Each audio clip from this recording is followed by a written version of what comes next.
The LGBTQ AAIP, thank you. Number 2, community, which was birthed from intersectional feminism, is now responsible for women getting the kicked out of them.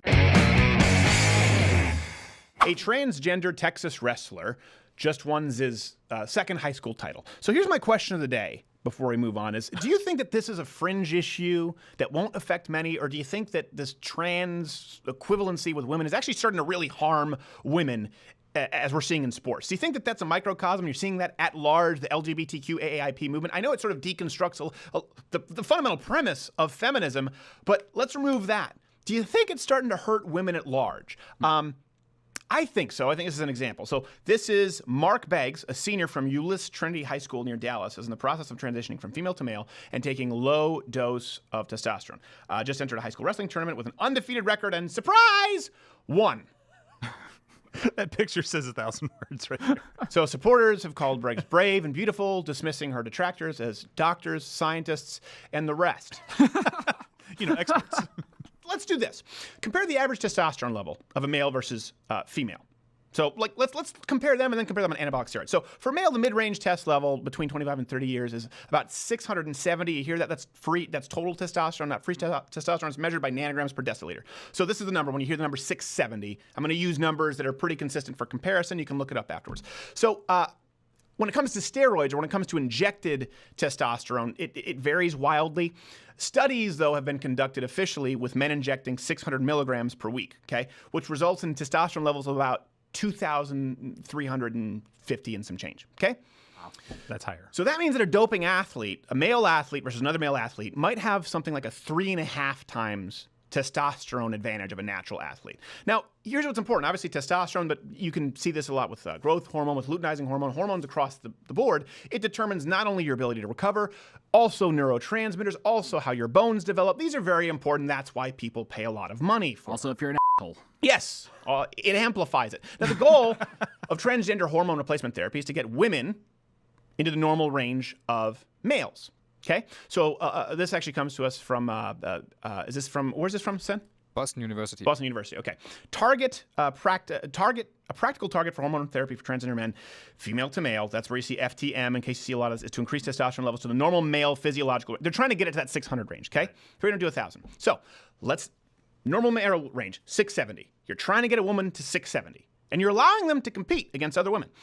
Mid-range for females without hormone replacement therapy is around 42. My gosh. 42 nanograms per deciliter. This means that a female to male transgender could have roughly a 7 to 23 times the testosterone advantage of a normal woman. Take the most steroided out freak you could possibly imagine out in a thong on the Mr. Olympia stage. He does not even enjoy a fraction of the hormonal advantage over his male counterparts that a male enjoys over a female, period, let alone a female on hormone replacement therapy. And it's more important because here's the thing, even once you stop the hormones, if you've had these during your developing stages, it stays with you. Again, your bones, your muscles, how they've developed, you start to lose it, you start to atrophy. But think of these people, male to female, they've developed as a man their entire life. Wow. With 20 plus times the amount of hormones that a woman would have. And then all of a sudden they say, you know what, Your Honor, I would like to be I think I'm a woman now, and I'd like to be free to beat up women. Hey, champ. And they say, okay. We don't want to touch. This is not the first time this has happened. People say this is not an extreme example. We talked about Fallon Fox, a man beating up a woman. Let's roll this clip. Not Gay Jared. As you can see very much, it's not hyperly technical. It looks like what you would expect a domestic dispute would look like. It looks like a man beating up a woman. Just picking it up and just bah, smash.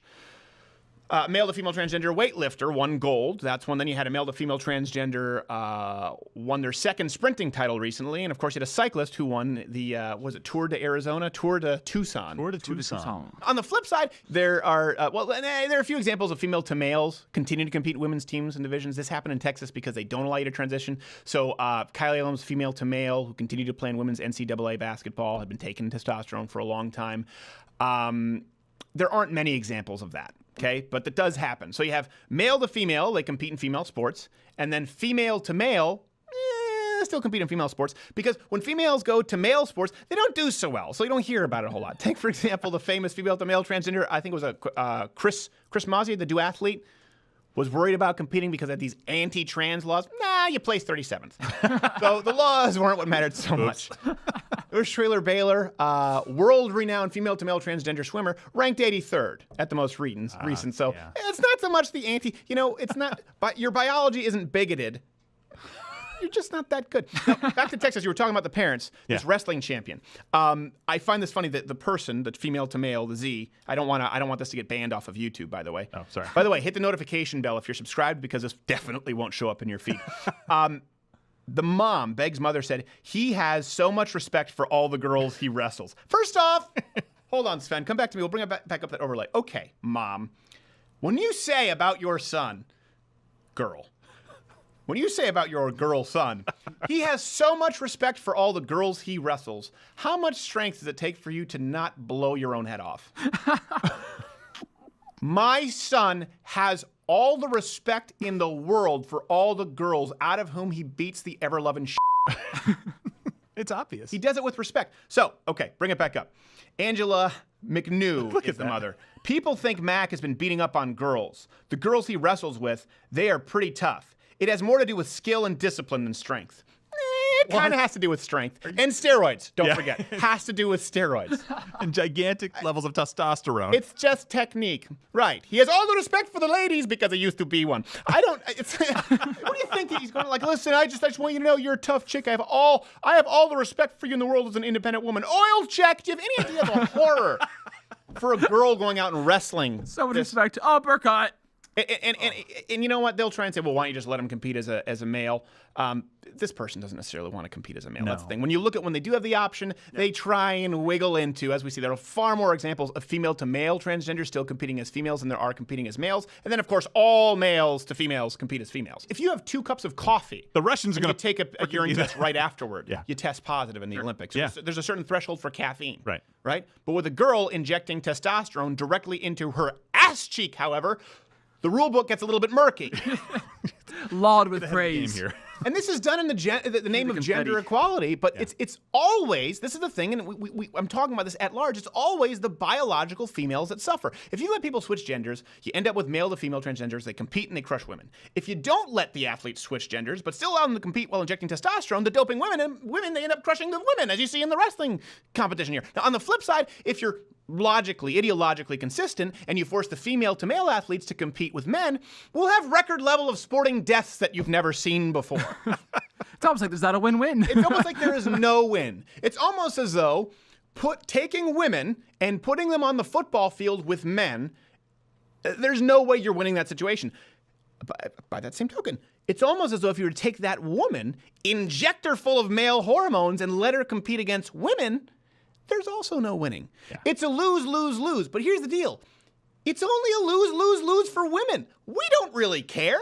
A transgender woman comes into our sport, it's kind of cute. And then we say, all right, come on, get out of here. We brush them aside and we compete with the real men. The LGBTQAIP, thank you. Number 2, community, which was birthed from intersectional feminism, is now responsible for women getting the shit kicked out of them. Not figuratively, literally. Hey, did you like this video? Of course you did.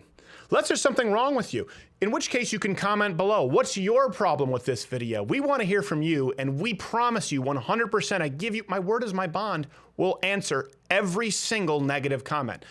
For those who are normal, you can leave a thumbs up and subscribe.